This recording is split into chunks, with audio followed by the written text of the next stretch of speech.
Clip number 1817۔ اس clip میں آپ قرآن پاک کی سورہ انفطار کی آیت نمبر 13 سے 19 تک کی تلاوت، ترجمہ اور تفسیر قرآن صراط الجنان سماعت فرمائیں گے۔ بسم اللہ الرحمن الرحیم۔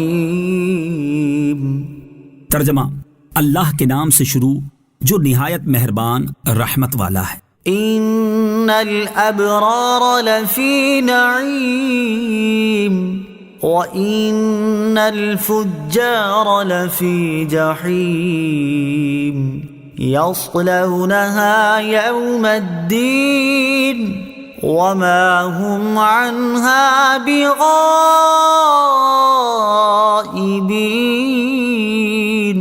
وَمَا أَدْرَاكَ مَا يَوْمُ الدِّينِ ثم ما أدراك ما يوم الدين يوم لا تملك نفس لنفس شيئا والأمر يومئذ لله۔ ترجمہ: بے شک نیک لوگ ضرور چین میں جانے والے ہیں اور بے شک بدکار ضرور دوزخ میں ہیں۔ انصاف کے دن اس میں جائیں گے اور اس سے کہیں چھپ نہ سکیں گے۔ اور تجھے کیا معلوم کہ انصاف کا دن کیا ہے؟ پھر تجھے کیا معلوم کہ انصاف کا دن کیا ہے؟ جس دن کوئی جان کسی جان کے لیے کچھ اختیار نہ رکھے گی اور سارا حکم اس دن اللہ کا ہوگا۔ ان الابرار لفی نعیم، بے شک نیک لوگ ضرور چین میں ہیں۔ تفسیر صراط الجنان میں ہے۔ اس سے پہلی آیات میں بندوں کے اعمال لکھنے والے فرشتوں کے بارے میں بیان کیا گیا اور اب یہاں سے عمل کرنے والوں کے احوال بیان کیے جا رہے ہیں۔ چنانچہ اس آیت اور اس کے بعد والی 6 آیات میں ارشاد فرمایا کہ بے شک وہ لوگ جنہوں نے فرائض کی ادائیگی اور گناہوں سے بچنے کے ذریعے اپنے ایمان کو سچا کر دکھایا، یہ ضرور نعمتوں سے بھرپور جنت میں جانے والے ہیں۔ اور بے شک کافر لوگ ضرور جلا کر رکھ دینے والی دوزخ میں جانے والے ہیں، اور وہ انصاف کے دن اس جہنم میں جائیں گے جسے وہ دنیا میں جھٹلاتے رہے، اور اس جہنم سے کہیں چھپ نہ سکیں گے۔ اور اے بندے، تجھے کیا معلوم کہ انصاف کا دن کیا ہے؟ پھر تجھے کیا معلوم کہ انصاف کا دن کیا ہے؟ انصاف کا دن وہ ہے جس دن کوئی کافر جان کسی کافر جان کے لیے کچھ اختیار نہ رکھے گی، اور اس دن سارا حکم اللہ تعالیٰ کا ہوگا اور وہی ان کے بارے میں فیصلہ فرمائے گا۔ یوم لا تملک نفس لنفس شیئا، جس دن کوئی جان کسی جان کے لیے کچھ اختیار نہ رکھے گی۔ تفسیر صراط الجنان میں ہے، یعنی قیامت کے دن کوئی کافر کسی کافر کو کچھ نفع پہنچانے کا اختیار نہ رکھے گا، اور نہ ہی کوئی مسلمان کسی کافر کو فائدہ پہنچا سکے گا۔ قیامت کے دن سے ہر ایک کو ڈرنا چاہیے۔ یاد رہے کہ اس آیت میں اگرچہ کفار کا حال بیان ہوا ہے کہ انہیں قیامت کے دن کوئی دوسرا کافر یا مسلمان نفع نہیں پہنچا سکے گا، البتہ اس دن کی سختیوں، ہولناکیوں اور شدتوں کے پیش نظر مسلمانوں کو بھی اس سے ڈرنا چاہیے۔ چنانچہ ایک مقام پر اللہ تعالیٰ ارشاد فرماتا ہے، وَاتَّقُوا يَوْمًا لَا تَجْزِي نَفْسٌ عَن نَفْسٍ شَيْئًا وَلَا يُقْبَلُ منها شفاعة ولا يؤخذ منها عدل ولا هم ينصرون۔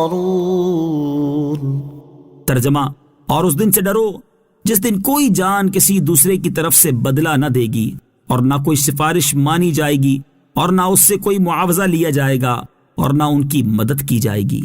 امام محمد غزالی علیہ رحمت اللہ الوالی فرماتے ہیں، قیامت کا دن وہ دن جس میں کوئی شک نہیں، یہ وہ دن ہے جس میں چھپی باتوں جیسے عقائد، اعمال اور نیتوں کو جانچا جائے گا۔ اس دن کوئی کافر جان کسی دوسرے کی طرف سے بدلہ نہ دے گی، اس دن کی ہولناکی اور شدت سے آنکھیں کھلی کی کھلی رہ جائیں گی، اس دن کوئی دوست کسی دوست کے کچھ کام نہ آئے گا، اس دن کوئی جان کسی کافر جان کے لیے نفع پہنچانے کا کچھ اختیار نہ رکھے گی، اس دن ان کفار کو جہنم کی طرف دھکا دے کر دھکیلا جائے گا۔ اس دن وہ کفار آگ میں اپنے چہروں کے بل گھسیٹے جائیں گے۔ اس دن ان کفار کے چہرے آگ میں بار بار الٹے جائیں گے۔ اس دن کوئی باپ اپنی اولاد کے کام نہ آ سکے۔ اس دن آدمی اپنے بھائی، ماں اور باپ سے بھاگتا پھرے گا۔ اس دن لوگ دہشت غالب ہونے کی وجہ سے بات نہیں کر سکیں گے اور نہ انہیں اس بات کی اجازت دی جائے گی کہ وہ کوئی عذر پیش کریں۔ یہ وہ دن ہے جو اللہ تعالیٰ کی طرف سے ٹلنے والا نہیں۔ اس دن لوگ بالکل ظاہر ہو جائیں گے۔ اس دن وہ آگ پر تپائے جائیں گے۔ اس دن نہ مال کام آئے گا اور نہ بیٹے کام آئیں گے۔ اس دن ظالموں کو ان کے بہانے کچھ کام نہ دیں گے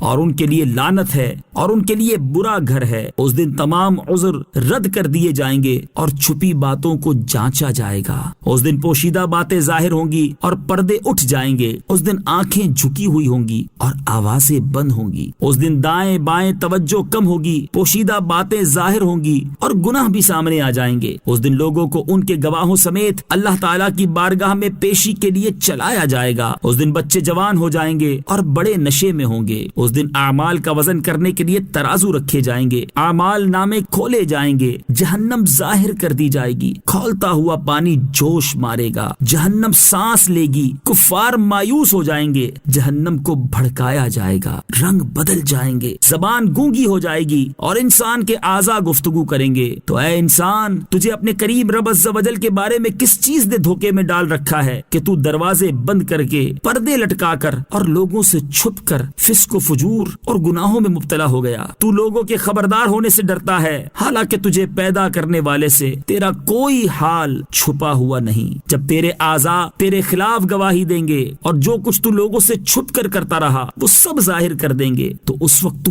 کیا کرے گا؟ اللہ تعالی ہمیں دنیا اور شیطان کے دھوکے سے محفوظ فرمائے اور اپنی آخرت کے بارے میں سچی فکر اور قیامت کے دن کا حقیقی خوف نصیب کرے۔ آمین۔ صدق اللہ العظیم۔